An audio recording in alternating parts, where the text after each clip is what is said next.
Disclaimer: this story contains mature themes intended for adult viewers. Viewer discretion is advised. It started on one of those soft, golden afternoons when the light in the house felt unusually gentle, when silence wasn't just quiet, but heavy, filled with unspoken things. I was standing in the kitchen, stirring a cup of tea, when he walked in. My stepson. His hand pressed lightly against his temple, his voice low and tired. "Do we have anything for headaches?" he asked, his tone polite but weary. I turned, and for the briefest moment, our eyes met, longer than it should have been, maybe. There was something vulnerable in his gaze, something that made me pause before answering. I smiled, gently, almost to ease the tension that neither of us wanted to acknowledge. "Of course," I said, reaching for the medicine drawer. That's when it happened, the small, simple mistake that would change everything that followed. One tablet instead of another. I thought I was handing him relief. I had no idea what I was really giving him. As he thanked me, his fingers brushed mine, a fleeting touch, accidental, but enough to send a quiet spark through the air between us. It was nothing, and yet, somehow, everything. The air shifted. My breath caught. For a second, I couldn't look at him. Later, when I realized what I had done, my heart pounded. Panic. Embarrassment. 1,000 thoughts raced through my mind. Should I tell his father? Should I pretend nothing happened? And most of all, what would he think of me, knowing this strange and delicate situation I had caused? The evening light dimmed, shadows stretching softly across the room. He was still there, sitting quietly on the couch, looking dazed, uncomfortable, and confused.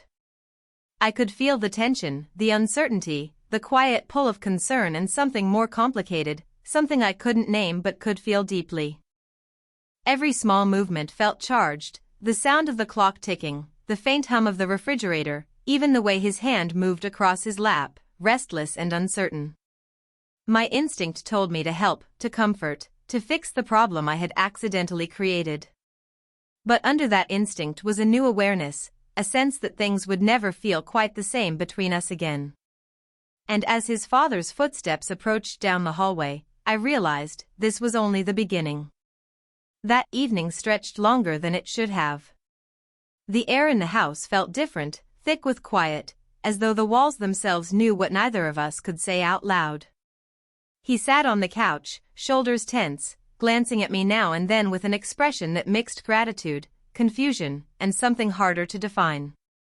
I kept busy, tidying the table, pretending to check messages, doing anything to avoid meeting his eyes. But it didn't last long. "Are you okay?" I finally asked, my voice softer than I intended.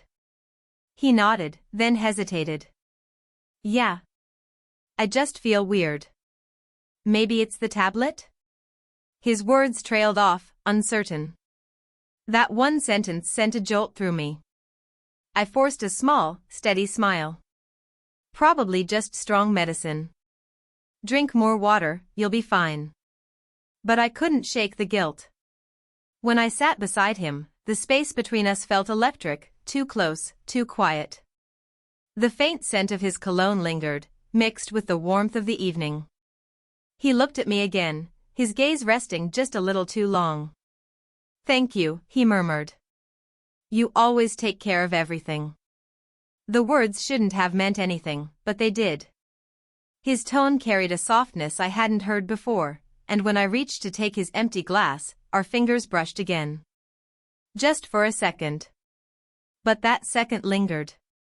I pulled my hand back quickly, pretending to focus on the cup. "You should rest," I said, avoiding his eyes. He smiled small, knowing, a little nervous. "Yeah. Maybe I should." But neither of us moved. The space stayed charged, our breaths overlapping in that strange, suspended quiet. I could feel my heart beating faster, and I knew he felt it too, the unspoken tension that had been building since the afternoon. I wanted to step away, to break whatever this was becoming, but I found myself frozen instead. His voice was barely above a whisper when he said, "You don't have to worry. It was just a mistake. I met his gaze then, steady, searching, full of warmth I didn't expect. I know, I said softly. Still. I feel responsible. He smiled faintly, eyes lingering on mine. You care too much. And in that quiet moment, the world seemed to pause. The air between us grew still, heavy with words left unsaid. Then, almost unconsciously, I reached out, brushing a stray lock of hair from his forehead. It was a simple gesture, nothing more, yet everything changed in that heartbeat of silence. The night grew heavier, and the silence between us deepened into something that felt almost dangerous. The house was still, his father asleep in the other room, and yet my heart beat so loudly it felt as though the sound filled the air. He was sitting close again, his posture tense but his eyes soft, searching mine as though looking for an answer neither of us wanted to say aloud. I'm fine now, he said quietly. Really? You don't have to worry so much. I tried to smile. I know, but I can't help it. His gaze lingered. You always care. Even when you shouldn't. Those words hung in the air, and I felt my breath catch. The space between us seemed to shrink with every passing second. It wasn't just proximity anymore, it was a pull, magnetic and undeniable. I looked away, pretending to adjust the blanket over his lap, but my fingers brushed against his hand. It was such a small touch, yet it sent a wave of warmth through me. Sorry, I whispered. He shook his head slowly. Don't be. I should have stood up. I should have walked away, made tea, turned on the TV, anything to break the spell. But instead, I found myself sitting back down, too close again. The lamplight softened everything, casting gentle shadows that made the moment feel private, unreal, fragile. He turned slightly toward me. You ever feel like something's wrong, but you can't stop thinking about it anyway? His voice was low, hesitant, but there was a raw honesty in it. My throat felt tight. Yes, I admitted, after a long pause. More than I'd like to. Our eyes met, and this time, neither of us looked away. Seconds stretched, slow and full. His expression softened, part gratitude, part confusion, part something else entirely. The warmth of his hand brushed against mine again, this time deliberately, almost testing the boundary that both of us knew was there. My pulse raced. Every instinct told me to move, to remind myself, that some lines couldn't be crossed. But I didn't. The air grew still, the space between us dissolving into breath and silence. My hand trembled as he leaned slightly forward, his eyes fixed on mine. The world seemed to narrow to just that, the closeness, the warmth, the unspoken pull. And just as our hands intertwined, footsteps echoed faintly from down the hallway, his father stirring. We froze. The moment shattered, but the feeling lingered. The sound of footsteps faded down the hall, and the two of us sat frozen, hardly daring to breathe. When it was clear his father had gone back to bed, the silence that followed was even louder than before. It pressed in around us, thick with everything we weren't saying. He exhaled softly, a shaky laugh escaping his lips. That was close. I let out a nervous breath of my own. Too close, I whispered, trying to calm the racing of my heart. He leaned back, rubbing the back of his neck, but his gaze kept drifting toward me. The lamplight caught the edge of his smile, faint, unsure. I didn't mean to make things awkward, he said. You didn't, I replied, though we both knew that wasn't true. The moment stretched, full of quiet laughter and something deeper that neither of us could name. The clock ticked softly in the background, marking seconds that felt like hours. His hand rested on the couch beside mine, close enough that I could feel the heat from his skin. I tried to look away, but my eyes betrayed me. Every detail of the room suddenly felt heightened, the faint hum of the lamp, the whisper of the curtain swaying in the air, the sound of our breathing, uneven and shallow. He glanced at me again. You're shaking, he said softly. Maybe just tired, I murmured. But we both knew it wasn't fatigue. It was the pull, invisible, impossible to deny. He smiled faintly, eyes still locked on mine. You don't have to pretend. Something inside me trembled, part fear, part longing. I wanted to speak, to stop this before it went any further, yet my voice refused to come. When he shifted slightly closer, I felt the warmth of him, the nearness that made every breath a decision. I should go check on your father, I whispered, though I didn't move. His voice came low, almost a breath. He's asleep. For a heartbeat, time stopped. The air between us shimmered with everything unsaid, the guilt, the need, the fear, the temptation. His hand moved, slow and unsure, until his fingers brushed mine. My breath caught. Our eyes met, and the silence turned electric. It wasn't a kiss, not yet. Just the space before it, that fragile, trembling edge where two worlds almost collide. And then, just as I leaned back to speak, the front door creaked open, a sound that shattered the stillness and left us both breathless, caught in a moment we could never take back. The night had nearly faded when everything began to unravel. The door that had creaked open earlier was still on my mind. It wasn't his father, as we had both feared.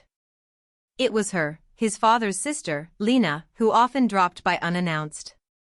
She'd come to return a borrowed book, but the timing couldn't have been worse. By the time I reached the hallway, she was standing by the entryway, eyes narrowing slightly at the sight of us both in the living room, too close, too quiet, the air still thick with something she couldn't quite name. "Oh," she said simply, her tone polite but searching. "Did I interrupt something?" I forced a calm smile. "Just talking." He wasn't feeling well. Her eyes flicked between us, reading more than I wanted her to. She didn't say anything else, just nodded slowly, then handed me the book. But the look she gave me lingered long after she left, sharp and knowing. When the door closed behind her, silence fell again. He turned toward me, guilt and confusion written across his face. "She suspects something." "She can't," I said quickly, though I wasn't sure if I believed it myself. He stood up, pacing. "It's not fair," he muttered. "We didn't do anything wrong." I wanted to agree. I wanted to say that what we felt, whatever it was, didn't have to mean something terrible. But the truth sat heavy between us. Even without words or actions, the feeling was enough to break everything.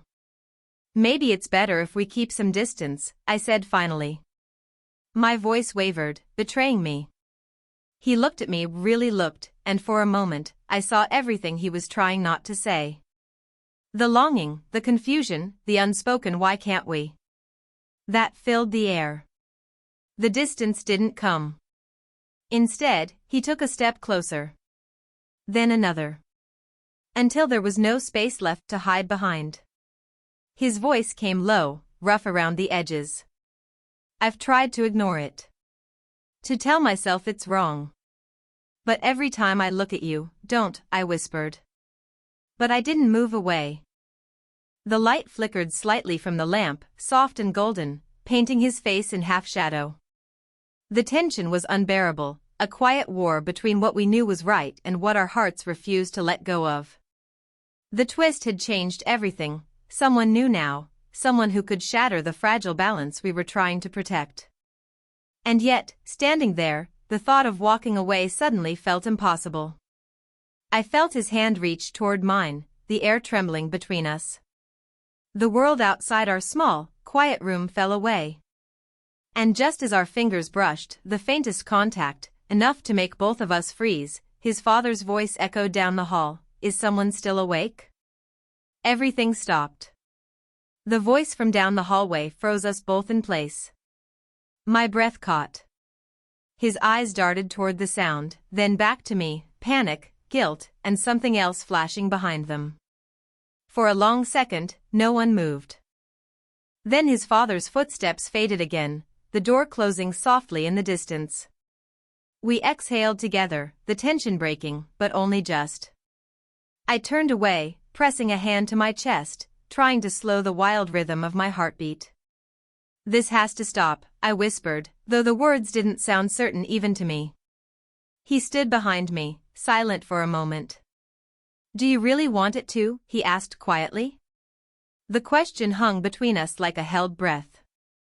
I wanted to say yes, to end this before we both lost more than we could bear.